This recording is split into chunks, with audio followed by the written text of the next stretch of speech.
Con justicia se rendirá homenaje a José Martí en cualquier efeméride, en cualquier día, pero con particular razón a propósito de los 130 años de su muerte en combate. Pero además de saber que murió en la guerra, es importante saber cuál fue esa guerra que él mismo contribuyó a preparar de manera decisiva y qué venía a hacer él en la guerra. En primer lugar, Martí fue el organizador de quien logró la unidad del movimiento patriótico que condujo a la posibilidad del estallido de una nueva guerra de independencia en Cuba el 24 de febrero de 1895.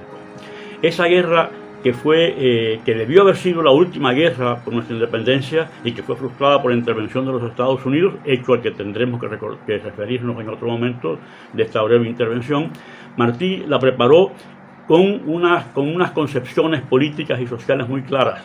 En primer lugar, ya el 24 de enero de 1880 afirmó que ignoran a los déspotas que el pueblo, la masa adolorida, es el verdadero jefe de las revoluciones.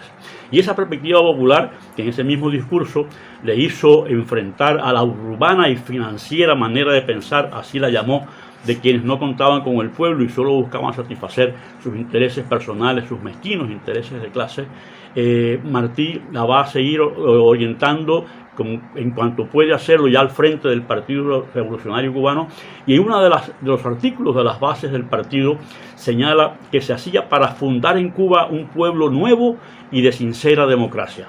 Nuevo, porque tendría que transformarse para ser un pueblo realmente nuevo, y de sincera democracia, porque la democracia que él había conocido en el mundo, en España, en países de nuestra América, en particular en los Estados Unidos, y la que él conocía por sus estudios de la vida planetaria, pues no era realmente una democracia verdadera. Y él quería para Cuba una democracia sincera, que permitiera que la ley primera de la República fuera el culto de los cubanos a la dignidad plena del ser humano. Yo creo que hay que empezar por ahí y recordar que él sabía además que era importante su presencia en la guerra para garantizar que los propósitos con los que él había pensado y concebido y logrado la unidad del movimiento patriótico se cumplieran pese a los grandes obstáculos que debía encarar.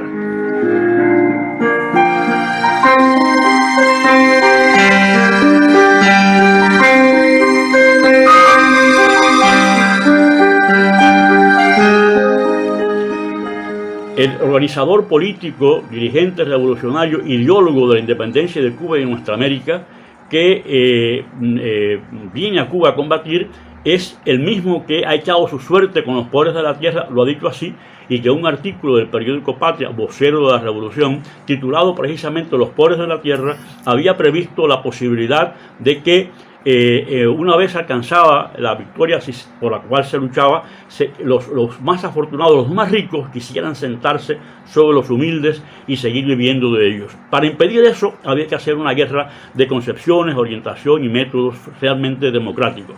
Para eso Martí está dispuesto a venir a combatir y hacer vence todos los obstáculos, los criterios que suponían que él no debía venir al combate. Algunos con las mejores intenciones de salvarle la vida, y otros, seguramente, como se puede colegir por lo que pasó después en la República Neocolonial, para mantenerlo lejos o neutralizado, porque era un peligro contra los intereses mezquinos de los que veían en la patria la forma de pararse sobre ella. Por eso él decía que la patria era ara, no pedestal.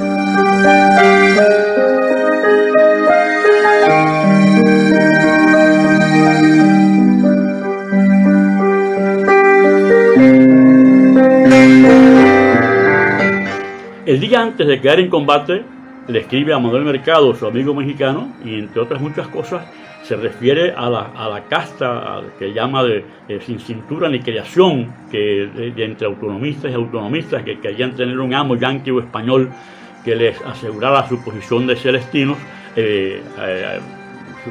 su posición a cambio de sus oficios de celestinos. Martí le dice a Mercado también que va ese día antes de morir, está camino hacia el centro del país, donde se había de celebrar la asamblea para constituir la República de Cuba en armas. Esa asamblea, en el concepto de Martí, no debía ser una junta de jefes, como pensaban algunos también grandes combatientes por la independencia de Cuba, que respondían a otros criterios, a otros prejuicios, a otras experiencias personales, sino una asamblea de representantes del pueblo cubano alzado en armas. Es quizás el planteamiento más radicalmente democrático con que se podía concebir una asamblea en campaña, una asamblea para constituir una república de Cuba en armas. Y al mismo tiempo también esa carta le dice a Mercado, sabiendo que todavía había que vencer al ejército español que estaba enfrente, de cuyas balas él morirá al día siguiente, sabiendo esa realidad, le dice a Mercado, todo cuanto he hecho y haré es para eso. ¿Para qué? Para impedir que se extiendan por las Antillas a los Estados Unidos y caigan con esa fuerza más sobre nuestras tierras de América. Para eso Martí está en combate, ese es mi deber y tengo fuerza con que cumplirlo. Entonces estamos pensando en el dirigente de una revolución nacional liberadora de profundas concepciones democráticas, de una honda identificación, radical identificación con los pobres de la tierra y que está dispuesto a impedir con su esfuerzo que se extiendan a los Estados Unidos por nuestra América. ¿Era posible conseguirlo? ¿Era posible ponerle freno? Tal vez no, pero era muy importante proponérselo. Por eso, cuando los cubanos se alzan el 24 de febrero de 1895, don Ramón Emeterio Betances, colaborador de Martí y del Partido Revolucionario Cubano en París, ese gran puertorriqueño, dice, ¿qué hacen los puertorriqueños que no se rebelan? Porque rebelarse no garantizaba quizás el triunfo, pero no rebelarse les abría el camino a los Estados Unidos y sus pretensiones. Y eso fue lo que diferenció la actitud de los Estados Unidos con respecto a Cuba y con respecto a Puerto Rico. A Puerto Rico, colonia sin más. En Cuba tuvieron que resignarse a lo que ya Martí había previsto desde los años 89 y 90 frente al Congreso Internacional de Washington, que era un intento de establecer en el panamericanismo imperialista. Debe haber otro panamericanismo emancipador, pero los Estados Unidos intentaban ya desde entonces ensayar en pueblos libres su sistema de colonización. Es lo que hacen en Cuba, ensayan en un país que debió ser ya entonces independiente, pero con una independencia mediatizada por su intervención, introducen su sistema de colonización. Y Puerto Rico sigue siendo colonia. Por eso algunos que traicionan o que siguieron los caminos, como el propio Jorge Mañart, llegó a decir en Puerto Rico en los años 60, poco antes de morir, que Cuba debía puertorriqueñizarse. Es el polo opuesto al pensamiento de Martí de unas Antillas independientes para que fueran libres en sí mismas e impidieran la expansión de los Estados Unidos.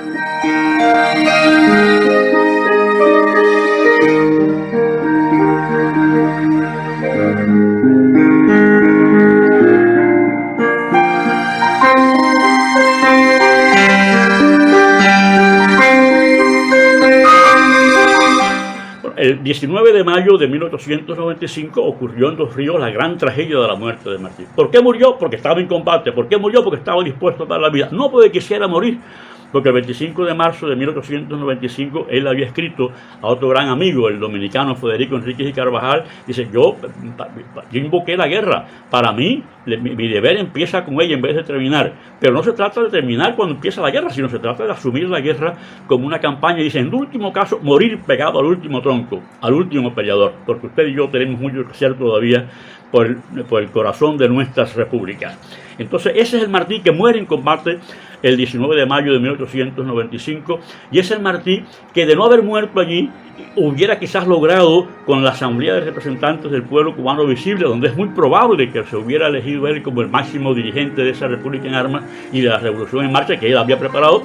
Es muy probable que hubiera tenido que vérselas no solo con los prohombres desdeñosos de la masa pujante del país que querían tener un amo yanqui o español que les criara, les mantuviera su posición a cambio de sus oficios de celestinos, sino tendría que enfrentarse con el propio imperio estadounidense que nacía entonces y que comenzó con su intervención de 1898, las guerras imperialistas que llegaron a todo el siglo XX y aún no cesan. Habrían permitido los Estados Unidos un dirigente político radicalmente emancipador, radicalmente identificado con los pobres de la tierra, radicalmente basado en un temprano antiimperialismo que fue surgiendo en él según se avisoraba el rumbo imperialista de los Estados Unidos. Bueno, caben muchas cosas, muchas conjeturas, pero es muy probable que los Estados Unidos hubieran hecho todo lo posible por sacar a Martí del camino. A lo mejor hubieran empezado ahí su expediente de golpes de Estado y genocidios, pero seguramente no hubieran sido tan complacientes con Martí como con algunos que han sido guerrilleros y después se convierten en representantes o en voces funcionales al sistema imperialista y a la resignación ante la dominación imperialista. Celebremos o conmemoremos, mejor dicho, hoy.